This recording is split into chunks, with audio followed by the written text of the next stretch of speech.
coming to you live from Shea 312 in Baltimore, Maryland. Our next guest is a cut above the rest. His razor-sharp wit is legendary and certainly never dull. By far the sharpest tool in the shed. He'll bring a knife to a gunfight. Any way you slice it, his tools of the trade earn an A+ grade. Please welcome Henry Hyde. How's it going? Doing well, man. How are you today? We're doing pretty good. Yeah. Good. Nice sunny day out here in sunny Baltimore. Nice. I feel like that intro kind of reminds me of a shampoo commercial, even though I'm the one that wrote most of it. Don't know why. I thought tools of the trade with an A+ grade, that's Fowler writing right there. That is very much Fowler writing. I thought that was so good, so thank you. Nice. Yeah. It's an overcast day here in the wonderful state of Georgia, and the 12-year cicadas have emerged. And I don't know if you guys are going to get them, but they make the weirdest sound I think I've ever heard anything in nature. It kind of sounds I thought that they were in Maryland. I haven't heard them at all. They may not be. I think they come out between April and June, depending. We just got them kind of early. I'm sure I've heard the sound before, but it sounds like a fucking campy sci-fi movie effect. And it's been constant the past 3 days. Yeah. It's not the usual one, but the others. Anyway, Henry, nice to meet you. That's another stupid joke that we wrote. But do you, just to start, obviously you said you're in Baltimore, so we can skip that, but can you give us a quick rundown, a 1-minute CV, if you will, of Henry Hyde? Sure. Born and raised in Maryland. I moved down to South Carolina for college and started cooking professionally in the kitchens of Charleston. And quickly learned how to sharpen knives, started sharpening knives for the people I was working with. And if you know anything about food and bev workers, they're always trying to get out of food and bev. So I tried to get out of it by finding a craft that was related to knives, which I was really interested in. And I found a local knife maker, and I asked him how to get started. He brought me up to his workshop, and after the first day of making a knife together, he was like, you want to be my apprentice? Oh, shit. That's and awesome. I apprenticed under him. Yeah, I apprenticed under him for a year, and then moved up here and started my own business. And then COVID happened, so I was locked in my workshop for basically a year and a half, which really helped me grow my business, and people were buying stuff, so it was great. And now we're trying to scale the business and make it more successful. Oh, that's cool. Is it so? Do you have partners in the business that you work with? Not partners. I've got one employee now. Oh, okay, gotcha. That's cool. Yeah. How long? That's like a milestone, right? Yeah, seriously. Yeah. How long were you in the cooking world? I feel like Charleston is pretty well known for their restaurant scene. For sure, yeah. I worked there. I mean, Charleston's a very food and bev and tourist town, so as a college job, I picked it up for beer money and walking around money and stuff like that. So I worked in food and bev for 3 or 4 years. I started in front of house, and I was getting screamed at by both the cooks and the other servers, and sometimes the guests. And so I was I'd like to get screamed at a little bit less. So I thought if I worked in the kitchen, I'd only get screamed at by the chefs and not by the front of house people. So That's moved awesome. over there. Yeah, I enjoyed cooking. It's a really good, skill. I can cook like a motherfucker. This is an adults only program. So you could. You will. I can almost guarantee you will not curse nearly as much as I do. So. Okay. Feel cool. Yeah. Feel free, my friend. Yeah. They mark us already with their algorithm, I think. Nice. Yeah, totally. Illicit program. Yeah. So it was a really good learning experience, and I knew that I was an international business major in college and did one internship in offices, and knew that was not for me pretty much immediately. And so working in kitchens, I always really liked doing it. You're on your feet, you're moving around, it's really interesting. at the end of the night, people come up to you and say that was a great meal, and you get a little bit more reward out of that. Not terrible pay, but terrible hours as well. But it was that kind of that got me into thinking, I should work with my hands for a living. And totally. Yeah. Here I am. I think it's Anthony Bourdain on the Mark Maron podcast where he's like talks about how cooking is kind of you get an instant gratification because you hear like feedback coming off the floor or whatever. Like I'm not really a food person. Yeah, it's interesting. That that you mentioned that too. I assume that's I definitely. Part of it. Yeah, I mean, feeding people has always been I've always found a lot of connection to feeding people, and you really can speak to people, that maybe you don't agree with in your day-to-day life, but if you feed them something that they really like, you connect in that way or stuff like that. I really like that language and food are kind of the same thing, and we can speak in different ways like that. Well, that's very interesting because we talk about clothing as a language, right? Yeah. Derek Guy, of course, guest of the show, has a thesis all about that, basically, and I think that is a pretty good point. Though I guess most things are communicative in some way. Yeah, even like I said, I'm not really a food person, but I can understand where that's coming from because it really is it's something that like clothing we all need to survive, and if you're cooking in a restaurant or you're a head chef or something, like you are trying to say something through the recipes and whatnot that you're putting out into the world. So it makes sense, even though I've never really thought about it that way. Yeah. Let me tell you the story of my people through these Tostino's pizza rolls. Right. Nice. Yeah. Yeah. Well, okay. So you brought it up, and I'm wondering, as someone that has done cooking and things professionally, what's the ratio of this is really easy and it's I enjoy it to this is kind of complicated, but I really want to make it as far as your kind of day-to-day life.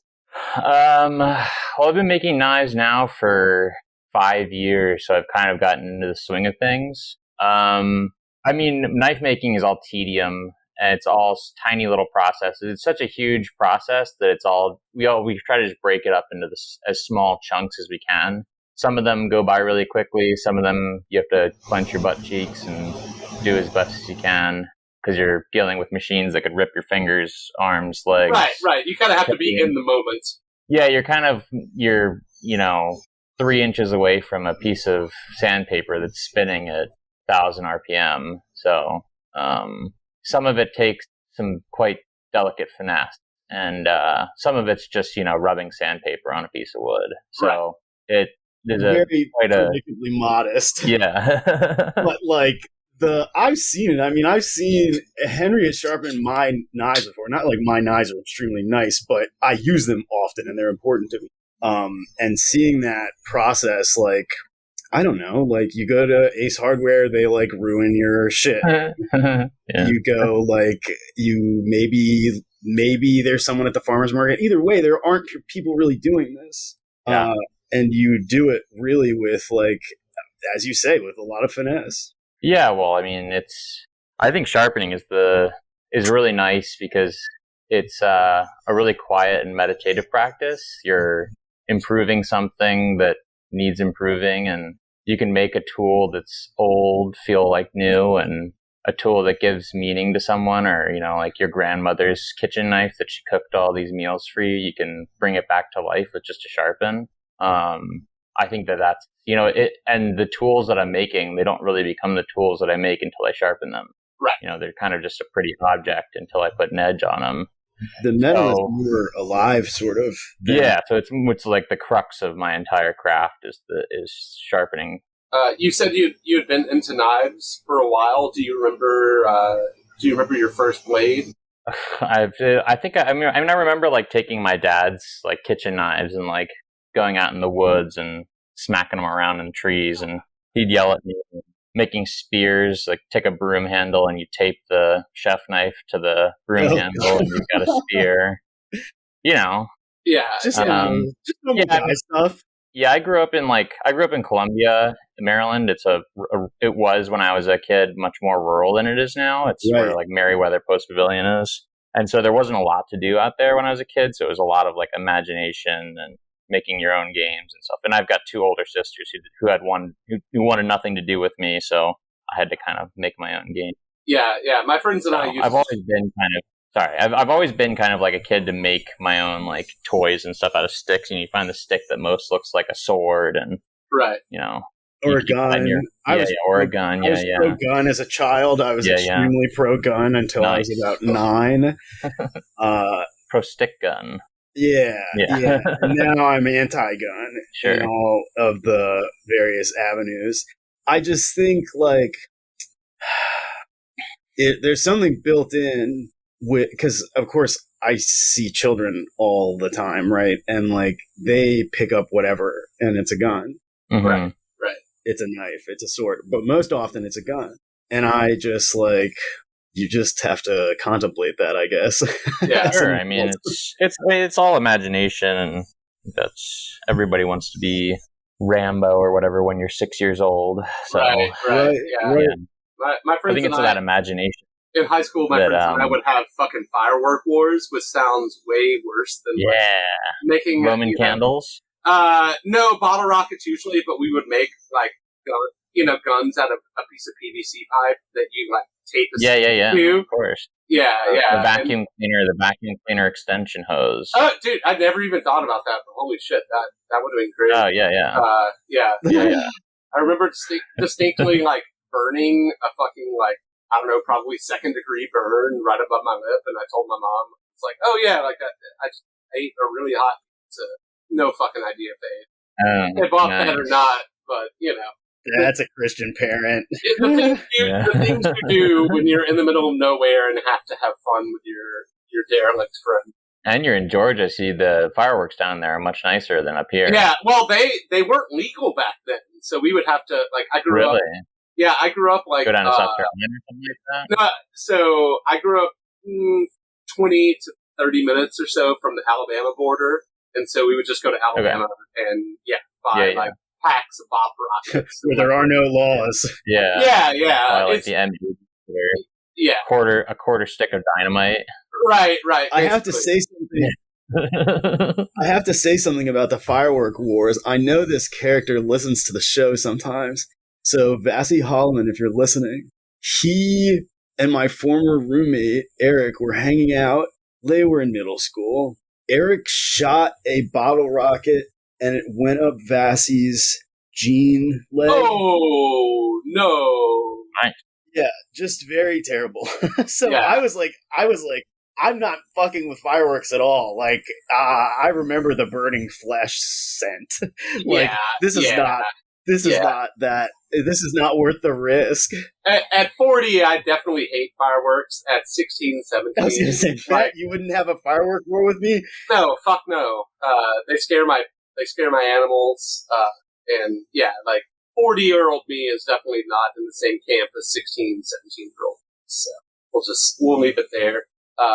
Henry, do you have any kind of like everyday carry that you're prone to?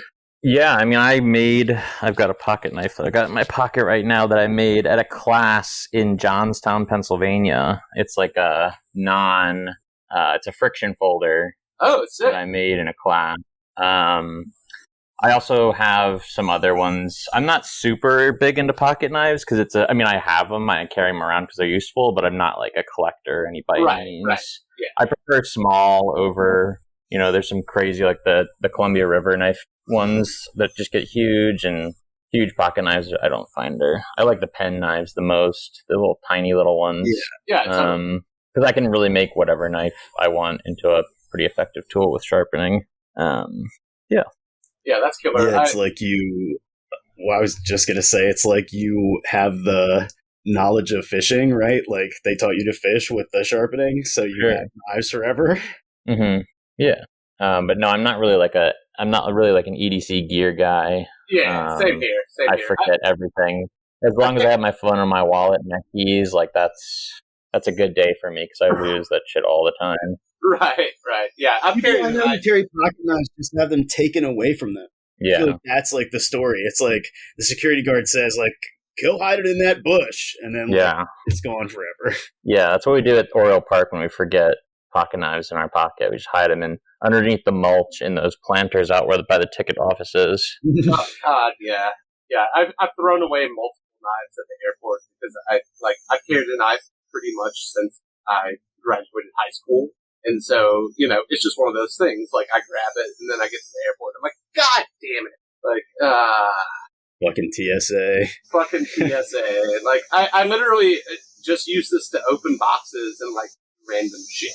Like there's no harm that's going to be done by this. Well, that's the utility of a knife, my friend. I know. They come in handy for random shit. It's the best. So do you want to walk us through the bespoke blade process? Like, say I wanted a knife. Sure. I usually like to talk to people about the knives that they like to use already. Yeah. And it depends on whether they want to get it replaced or something that will complement that piece.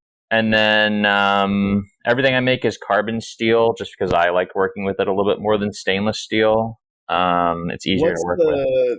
What's the difference? Yeah, I mean, carbon steel is the much older version of steel. Stainless didn't really come around until the 50s because you need a lot more chemical processes to make it. It's got stainless steel starts at 13% chromium by content, and chromium doesn't really like to mix with other alloys, so it's taken them a while to make it more readily available. So the chromium is what makes it stainless, and it's stainless, not stain-proof. You can rust stainless very easily. But I don't really like working with it. It doesn't forge very well, and I forge everything. I mean, it's a lot harder to forge. It's a harder material. And to heat treat it, to harden it, you need cryogenic most of the time, which I don't have. It's very expensive to have liquid nitrogen or dry ice. I just think that, people have been having carbon steel knives for over 1,000 years. So I think we can keep using it because it's still a very good material to make knives out of. It does stain, it does rust, but I think that that's kind of a beautiful thing about it. It's a lot easier to sharpen. It's a lot easier to work with for me. I can give two people the same knife, and a year later we can bring those knives back together and they'll look differently because of the way that the people have cut with them, the ingredients they've cut, how well they've taken care of them, how well they've sharpened them, if they've sharpened them at all. So that's kind of the thing I really like about it. Yeah, because I guess I always thought about carbon steel as sort of a modern invention, I guess. I mean, it's modern. I mean, yeah, it's not. I mean, these steels are all made. The steels that I used are all they're all like blade steels. They're all like razor blade steels or like edged tool steels that are made specifically to take and hold an edge. I mean, carbon steel is the basest form of steel there is. I mean, it's just iron and carbon. But there's obviously more stuff in it. But that's basically what makes steel is the mixture of those two things. The carbon makes the iron, or it makes the steel hard. Interesting. And so they've been doing, like, we've been making steel since whatever came after the Iron Age, basically when we started making steel. They basically melted down a bunch of iron sand and charcoal and animal bones because they thought they were putting like the spirits of the animals into the steel. But because when you burn bone, it's just all carbon, that carbon got into the iron, and that's what made, so it actually did make like the steel better. Wow. They didn't really know why. They just thought it was like spirit, I guess. I don't know. I wasn't there, so. If you were there, though, you would have been the dude, right? I mean, probably not. Those guys had a lot less tools, so they had to be a lot more skilled in other ways. So they would have looked at you like a city slicker? Yeah, they would have looked at me like a young gun that needed everything done for me by a welder and electricity and sandpaper and stuff like that. Just out of curiosity, what is the learning curve for like identifying different like types of steels and materials and their properties? Like, what does that mean? Identifying steels, I mean, you can't really identify just like a steel off of I can see like carbon steel versus stainless steel, but I can't see the alloy unless you do like chemical on it. Okay. But like wood is just like anything else. You look at enough of it and you can see that's cherry, that's walnut, that's oak. The learning process of making them is very steep, though. It's a lot of destroyed blades and not very nice looking ones, and then building your style is a whole different thing. But it's just all repetition and not getting too frustrated and not quitting. 1,000 hours or whatever they say. Yeah, because you work leather too, right? What's that? You work leather too, right? I do some leather work. I'm trying to get into it more because I'm trying to kind of like diversify product. But it's not my bag. It's my assistant likes doing it more than I do, so I let him do it. Yeah. All of that stuff is like, because I've done a little leather working, and it's just like, how did they ever figure any of it out? Good. Your guess is as good as mine. I mean, it's like a cool practice. It's just not for me. Yeah, of course. Yeah. It's a little more. I guess it's a little more forgiving than I anticipated. I find it less forgiving. I find steel to be quite forgiving because it's so hard, and wood to be a little bit less forgiving, and then the softer the material, the less forgiving I find it. Especially because like you gotta prep the material just right, and then I don't know. Finishing leather is always the worst. Is always the hardest thing for me. Making it look nice. Yeah, it seems like a fucking like. Yeah. How do you even do it? Yeah, it's amazing though. I mean, all of it is art. I've tried to like teach myself how to sew for so many years, and like the way my brain works and the way sewing works, and I assume that like a bunch of these other things just does not. That's just not how I fucking think. So it'll take me, take me 30 minutes to sew on something like a patch that someone that actually knows what it would take 5 minutes. It's like, all right, yeah, I mean, that's anything. That's practice. When I have my assistant do stuff. Takes him longer than me because he when I was learning, I was watching my mentor, grind blades, and it just looked like he was pushing it up against the machine and like wiping it, like going down the blade. And then I tried it and it's just like ugly as hell and like burnt everything and burnt my fingers. Like, how is he doing this? And he's just like, I don't know, I'm just pushing it to get up against it. It's all just experience. Experience and repetition. Yeah. Yeah. How long had your mentor been forging knives? He was a stock removal maker, so there's forging where you take a bar of steel and you heat it and hammer it into shape. Okay. And then there's stock removal, which is you take a bar of steel that's the thickness that you want it and the height and length, and you cut your blade out of that. Okay. So he did that rather than forging. He does a little bit of forging, but he's mostly a stock removal guy.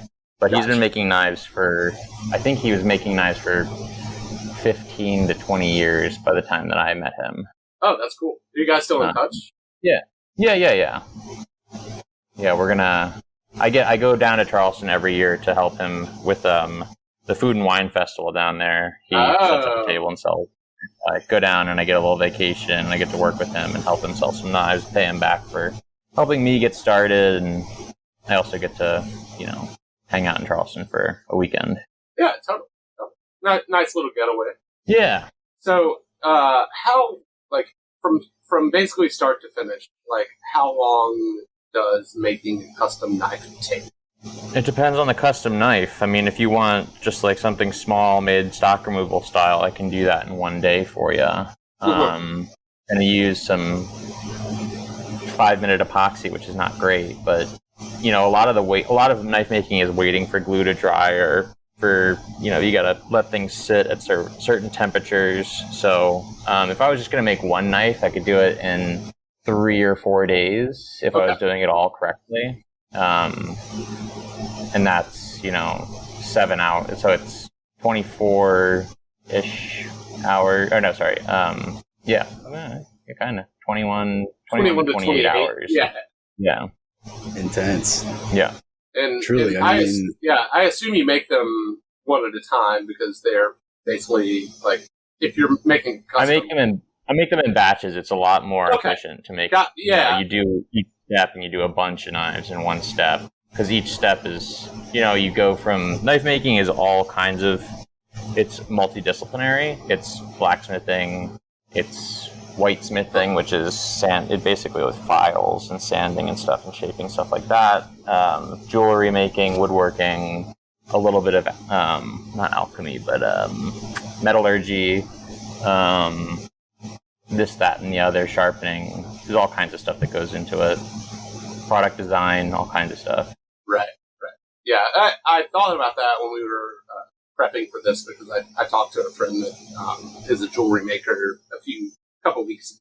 Nice. I've known her for a while, and I was just like, asked him similar questions, and she was like, yeah, like, I could do, one at a time, but it would take so much longer. But yeah, for sure. While I have the materials going in the workshop, like, I'll do, a batch of stuff. Like, I think about that. Yeah, to get like the forge going, it takes, a certain amount of propane you got to burn to get the forge hot. So it's like you might as well just do a couple pieces while you're going. Right. Yeah, if you're going to turn the oven on and get it to 2,000 degrees, you might as well do a bunch of other ones at 2,000 degrees. Well, I mean, 1,500, but who's counting? Right. Yeah. What's the difference, really? I can't imagine anything that hot, and I live in Georgia, so Mm-hmm.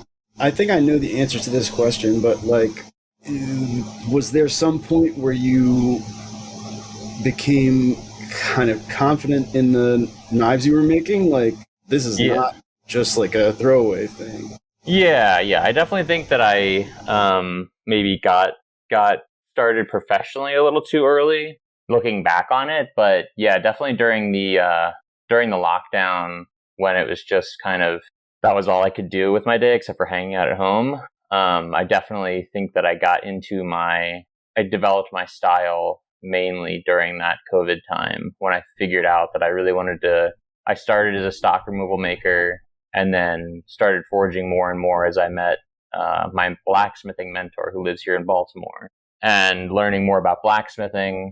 And I knew that was kind of the direction I wanted to go in already, but kind of exploring that and how to make a forged product that was, more repeatable as I got better at forging, and kind of getting a product that I felt more was unique, or more unique-ish or recognizable as something that I had done rather than just a reproduction of someone else's work. So what's the signature? I mean, what's the design style?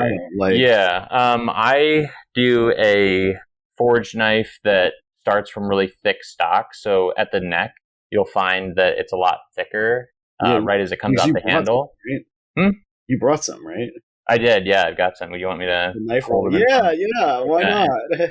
Velcro. Sorry, I got to move this over.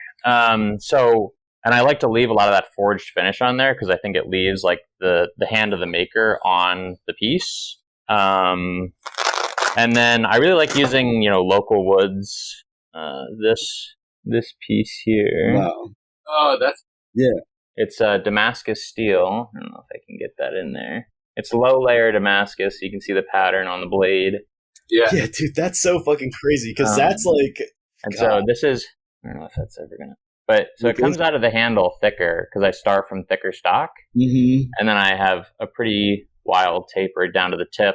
I like to have my tips be like somewhat flexible. I don't know if you can actually see that. Man, that's so fucking just because crazy. that's kind of the point where you're going to, especially like an onion. You want kind of as thin, so you're not kind of like going through and finding resistance. Yeah, because you're working at the tip, you have the least amount of power in that point position because it's as far away from your hand as you can get.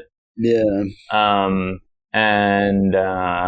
But then the heel is a lot heavier it's closer to the thicker stuff. So it's a thicker part of the blade. So you can do more, you can get through like ginger or, lemongrass or stuff of that nature that needs a little bit more power behind it. Yeah.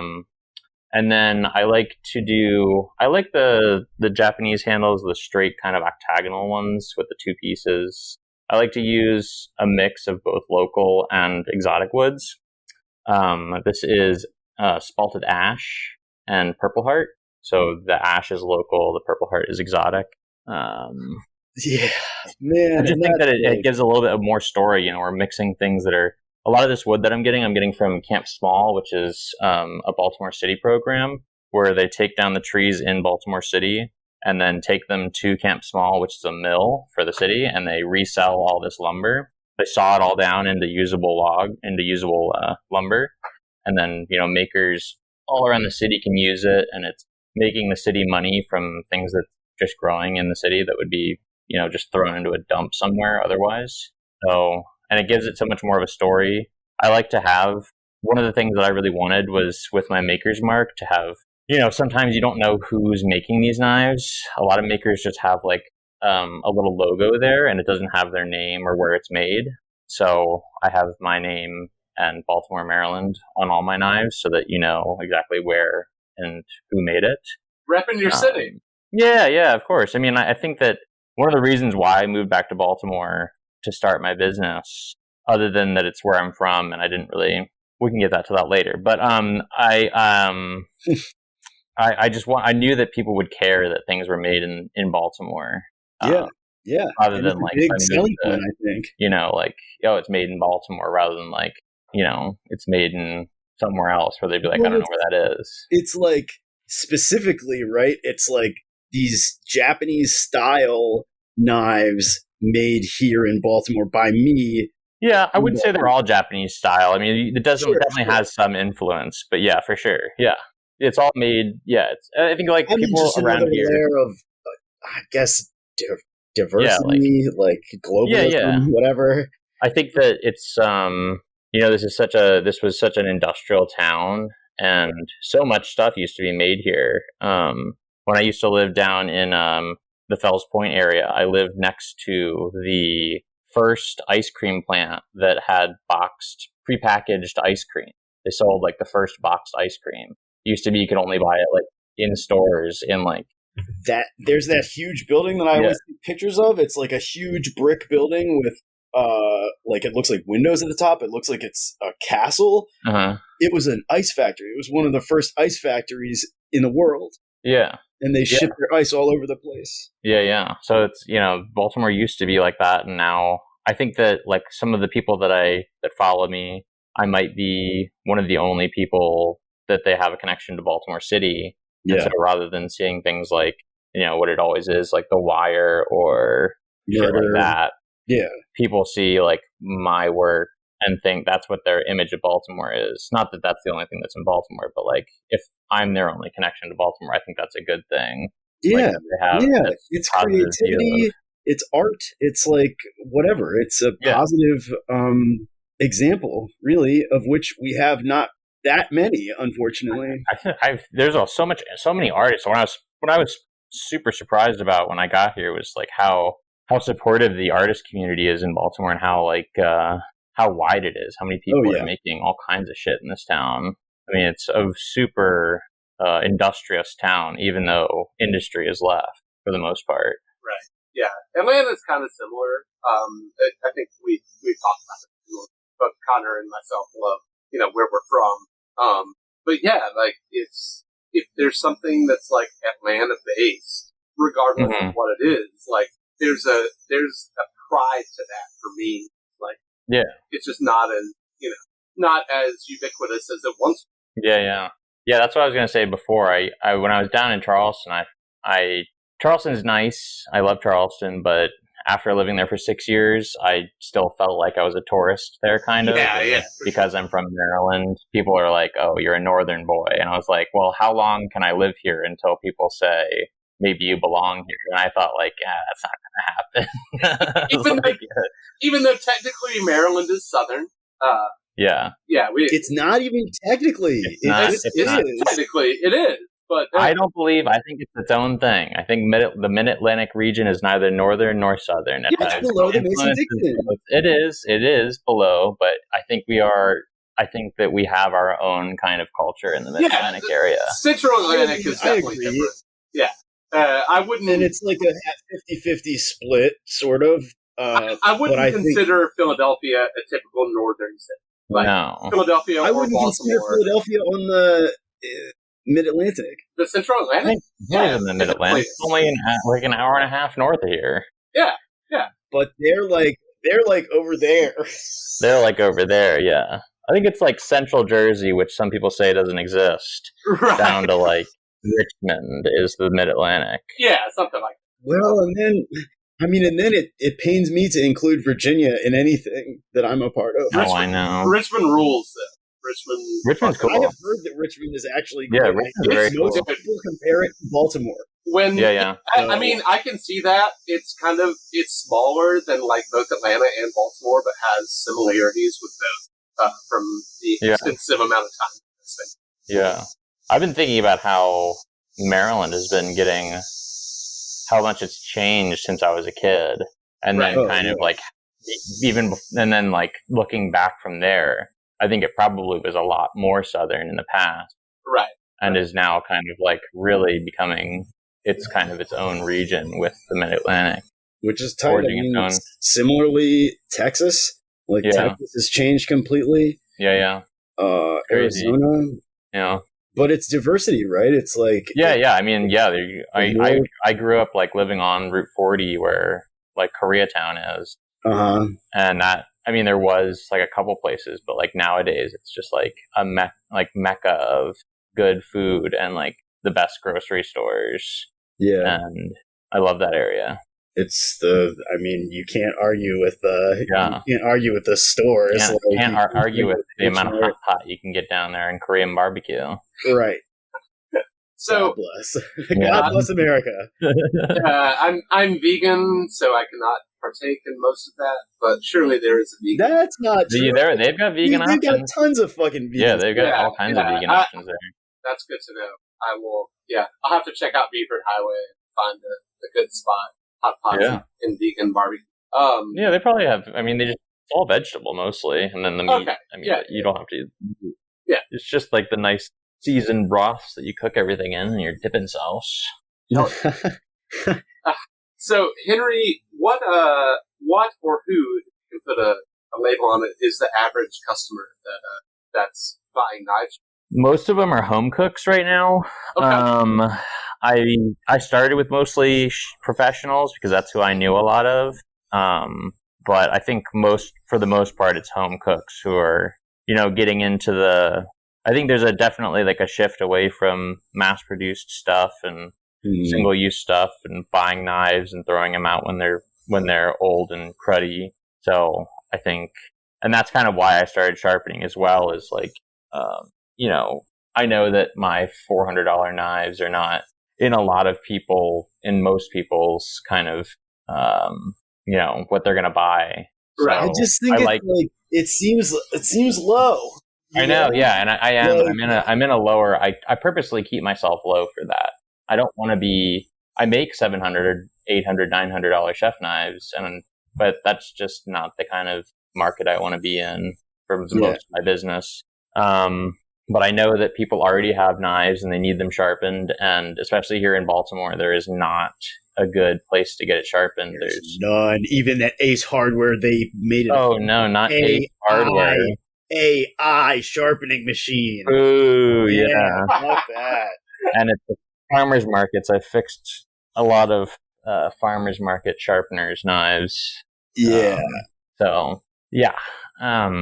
I forgot what the question. Not like Ace is a small mom and pop operation. No, but that's kind of the problem, is that they just put someone in front of the machine and just feed a knife into it. Well, the AI one, it's like you put the knife in there, close it, and it's like hideous. Lovely. Hideous. Yeah. Yeah. We gotta go vandalize that thing. Yeah. Oh, yeah. I'll say that I'll do it. You don't have to say okay. Yeah. Just to protect well, I'm an LLC, so if it's a business practice, they can't sue me. They can only sue the business. I gotta get an LLC. Yeah. Apocalypse Duds LLC. We're doing it. Let's do it. Do you want to talk about clothes for a moment? Yeah, let's talk about clothes. Just to start the clothing discussion off. What's your usual daily type of wear and rig for what you do? Sure. Well, now it's becoming more the summer, so I need to get a new set of work shorts. I really like canvas everything. Yeah. It holds up. Just, for fire control and spark control and the odd thing flying at you control. Usually I wear like work pants. I'm wearing some, I think they're Milwaukee pants. Oh, nice. So yeah, Home Depot really set me up. I'm a skinny leg person, so I'm a skinny pant kind of person as well. Just because I feel like I'm swimming in junky pant, or not junky, in a big Chunky pants. Yeah. I just swim in those kind of pants. So and then usually for shirts, I get old shirts just because I know I'm gonna fuck them up. Right now, I'm wearing a nice shirt. I had to wear an apron just for this to keep this shirt nice and clean. And then I do a lot of hats just because of the amount of dust. It's insane. Keep it out of my hair. Keep the metal dust out of my hair. You're a genuine working person. Yeah.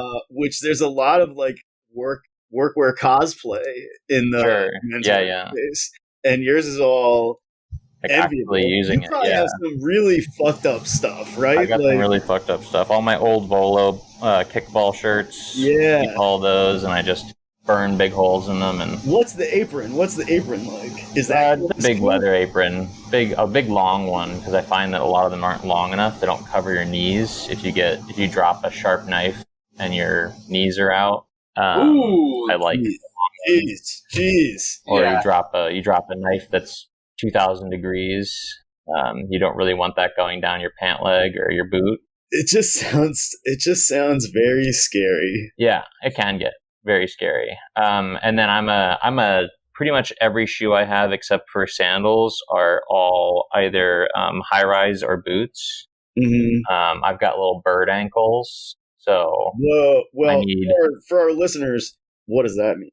A bird ankle? I just have like really thin legs and then tiny little weak ankles. Like a right. Yeah, the ankle of a bird. Right. So I just need as much support as I can get. I used to play rugby in college. We played on a Hurricane Hugo dump site, and so there'd be potholes and stuff that I just rolled my ankle so bad. I tore my ankle tendon.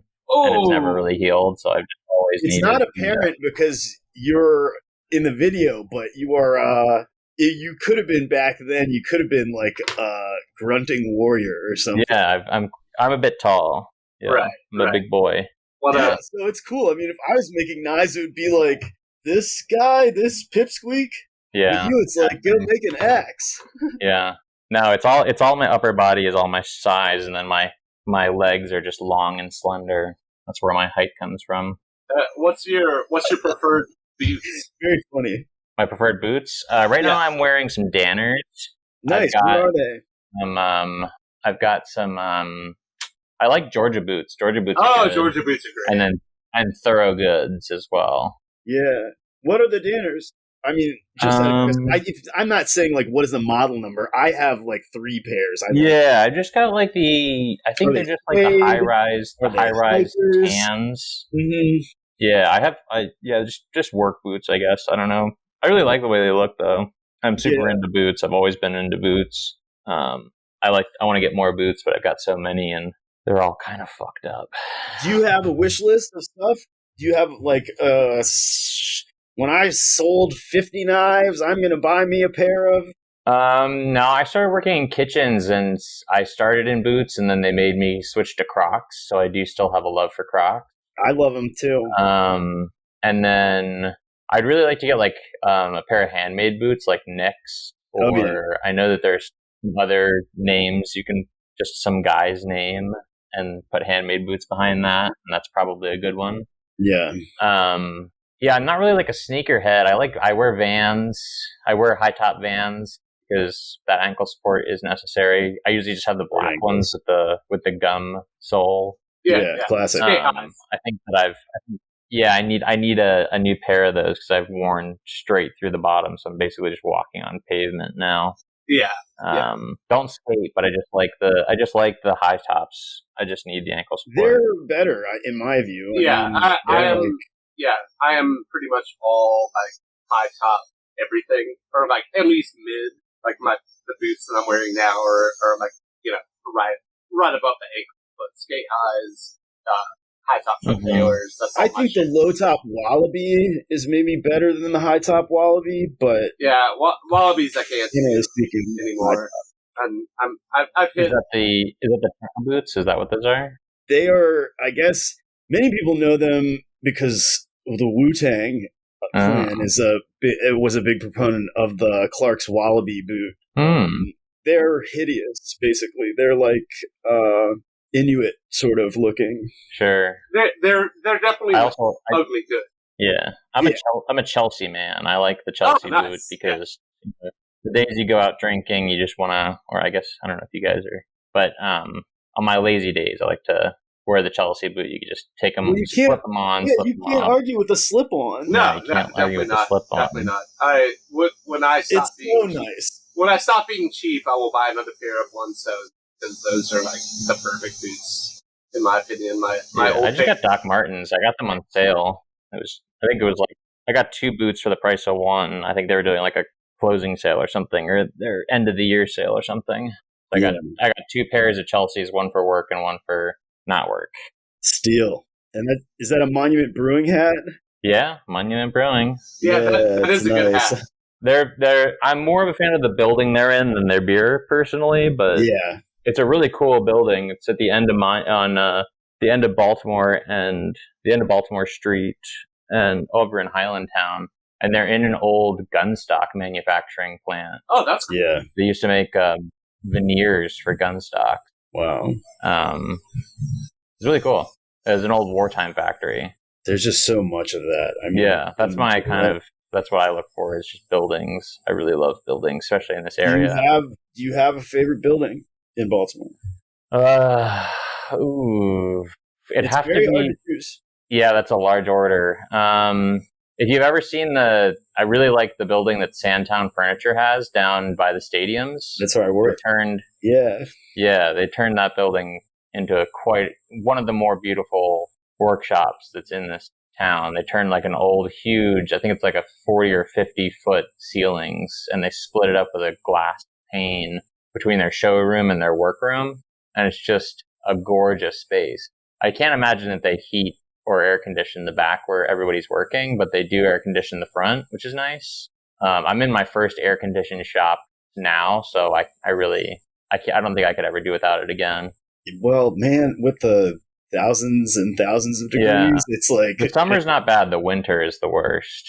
Oh, really? Yeah, when you're standing there freezing, because when you're grinding knives, you have to have your hands in like a bucket of water.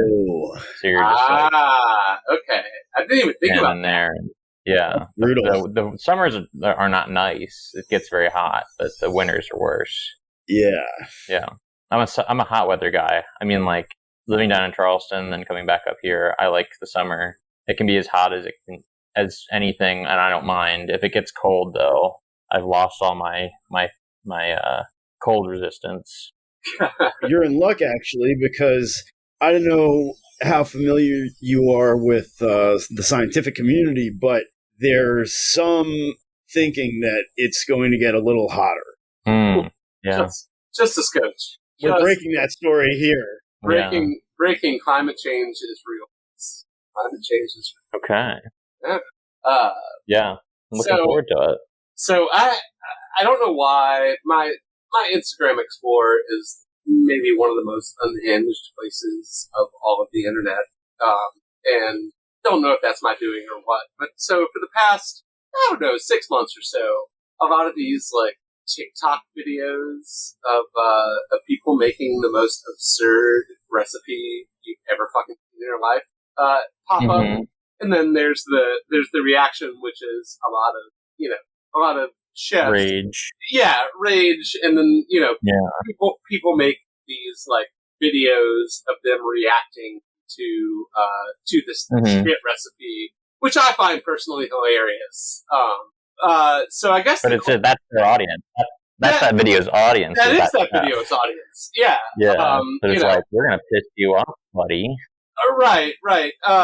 Just as someone that has worked in and like is still kind of connected to the whole like food chef community, what have you seen as far as this kind of like proliferation goes?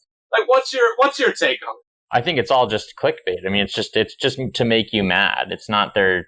I think that none of these like shitty recipes where they're putting a pound of cream cheese and a thing of tater tots and an entire bag of Mexican shredded cheese together to make like old grandma's recipe. I don't think that's real. I think it's just to piss you off.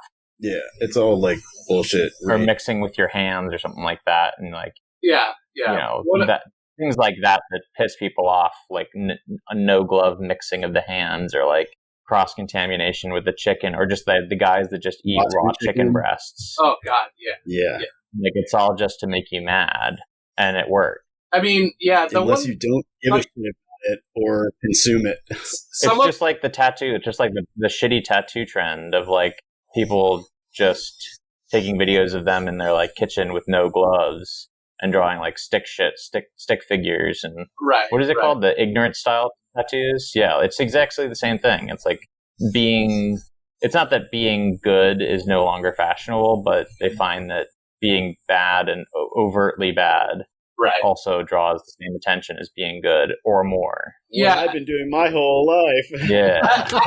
Like I've kind of wondered with it, like, you know, you see the people that seem somewhat earnest, and no offense to anyone, but mostly white people doing this dumb shit, and I'm like, guys, white people are the fail-vid people. Yeah, they truly are. It just makes you wonder, like, how much of this is, you know, just like, oh, grandmama showed me this recipe, and how much of this is like, what is the ratio of like, oh, I think this is actually good versus like, I want to make you mad. And if, you know, I don't know. It's one of those funny ass things. It's all shitty. It's just like, it's funny how big that whole community, and I guess like you could apply this broadly across like all viral videos. Like there can't be that many people that are like, oh yeah, I'm just gonna piss people off with this. Like, I feel like some of it has to be earnest. There doesn't have to be that many people. Yeah, it just has to be like 5 people. Yeah. It's also not a new thing. It's like Duchamp and his urinal back in the day with that piece. Like it's the same exact phenomenon of pissing people off to get attention. A good policy is to consume nothing. Sure. No media, no food. Yeah. Nothing. And then it's like, get mad at what? Exactly. Yeah. Mm-hmm. Yeah, John Prine said, blow up your TV, throw away your paper. Yeah! Nice. Yeah. Good John Prine. Move to the country, build you a home. I think so. Yeah. Oh, yeah. We talked about John on this program. We have. One of the best songwriters, or American songwriters, for sure. Mm-hmm. My mom is going to be pleased. Yes. Just kidding. My mom doesn't listen to the show anymore. Yeah, I curse too much. I ran Connor's mom. Matt swears too much. Yeah. For her delicate ears. Right. Yeah, dude, this has been fun. So not to throw a wrench into things, but Connor had mentioned this morning, something about you wanting, or you might bring up, punk rock and what punk means during our interview, which I'm very curious about. No, I might do that? Yeah. That you were wondering about parameters of punk ideology. Yeah. I'd never really considered myself to be punk rock, but Connor seems to be convinced that I am punk rock. I think the knife making thing is, right? It's DIY and it's about beautification. Sure. Yeah, I mean, it is very anti-consumerism, I guess. No big producer. Yeah, anti-establishment, shop small. Yeah. Like, there weirdly is a kind of consumer angle to it, I guess. Like, go to the thrift store, buy stuff that is used. Yeah. Well, I reclaim a lot of.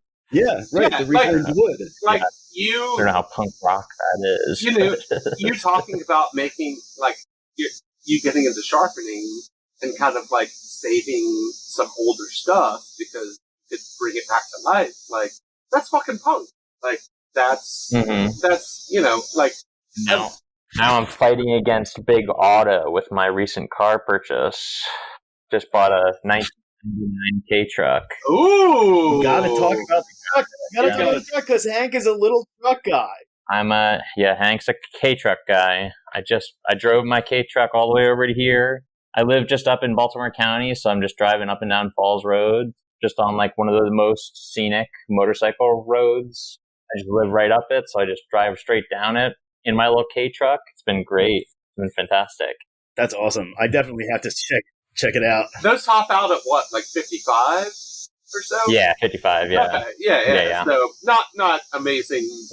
Not a highway vehicle, but I mean I've got the same bed size as most American trucks. It's a right-hand stick shift. I wanted a stick shift truck for so long, but the nearest one is like a Tacoma or a Jeep for like $45,000. I paid $6,000 for this truck. Yeah. It's got 40,000 miles on it. Did you get I know for a while like they were hard to import. Is that? Yeah, I just imported mine. The hardest part was the port because I imported it and then it was like 2 weeks away from being delivered and the key bridge collapsed. And so, yeah. And so, it got diverted to Newark and it was a bit of a trouble getting it out of the port of Newark. But other than that, it was a really easy process. It took a little bit of paperwork and like patience, but I built my own workshop. So I've got the patience for long processes like this. So it's like, sure, you've done it all yourself. It sounds like. Yeah, I do like to do. I mean, I've recently, maybe in the last pretty much 5 years, when I started my business, have really gotten into just kind of figuring stuff out. And DIY has been one of the things that somebody told me in a class I was in was like, the more you know, the less you have to rely on other people. And I think it's also a lot of it's like confidence. Just try and do it. And if it blows up in your face, then you know not to do that next time. We talked about that on this show before, like, I don't know, basically how to get things done. We were talking about it just last episode. And it's amazing to hear like how people do, how people get their stuff done, basically. Yeah, it's a wonder that any of us you don't do it, someone else has got to do it. So Right. And usually you have to pay those to do it for you. So usually, if you can figure it out for yourself, then all the better. Yeah. We've been redesigning. I just bought a house that's a 1870s farmhouse up in the county, and so it's been a lot of a process fixing it up, and a lot of it's been doing it and figuring it out. And it's been a great process. I just painted and wallpapered my dining room and did it all myself. With what kind of wallpaper? It's a white, gold, and black, like crane maximalist print. It's very like, it's kind of like, it gives me a little bit of Gilded Age. It gives a little bit of like, of Jay Gatsby, but I also think beautiful. It's like, we'll put the picture up. Sure. Yeah. The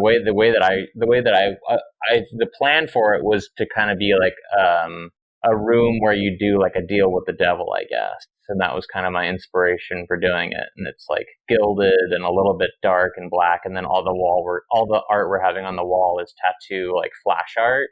Nice. It's gonna be, and we just finished it, and it looks really good, and it feels really good to do it yourself. And probably would have been a pretty expensive job to have someone, because I wallpapered the ceiling, so it's like not a very easy, probably one of the harder ways to wallpaper. That sounds like a fun process to figure out. It was really fun. I really enjoy wallpaper. People said that wallpapering was going to be hard. It's not easy, but people said it would suck. But I had a lot of fun doing it. Fuck yeah. Might open up a wallpaper business myself. There you go. That'd be, Well, you support it. You support all your endeavors. We support, all the endeavors. Henry, dude, this has been great. Thank you for coming on. And we didn't say this, but Henry and Connor are in the same house. And, we don't get to do a lot of these. My friend Sam did one last fall where she came over to my friend Eleanor's house that I was house sitting for. But been highly enjoyable, and I think I learned more about making knives than I ever actually thought I would. So thank you. We always give Thank you. Yeah, we always give our guests a chance to plug whatever they want to plug. So have at it. My Instagram is Hyde Handmade. You can just look up Hyde Handmade Knives or Hyde Baltimore. Yeah, I make knives and related kitchen items, cutting boards, chopsticks. I want to start making spoons and spatulas and stuff like that. Fuck yeah. But yeah, if you're looking into supporting a local business to get some cooler stuff in your kitchen or getting your stuff in your kitchen fixed, give me a shout. And it's also HydeHandmadeKnives.com for my website. And Hyde being H-Y-D. I don't know why. H-Y-D, yes. Yeah. I feel like that should be a distinction. For sure. Anyway, Henry, one more time, thank you so much. Everyone, thank you for listening. Please rate, like, subscribe, review, etc., on your platform of choice. I am Matt Smith at Rebels Rogues. And I'm Connor Fowler, which my handle is still different. So, Real Connor Nunez, but we'll see. Yeah, we're at Apocalypse Duds on Instagram, apocalypseduds@gmail.com. Like to send us fucking anything. We've still only gotten a couple past 2 years. Send us an emoji. Tell us we suck. We don't really give a shit. Just send us a fucking email, please. Anyway, once again, thank you for listening, and we will see you next week. A new episode. Toodaloo.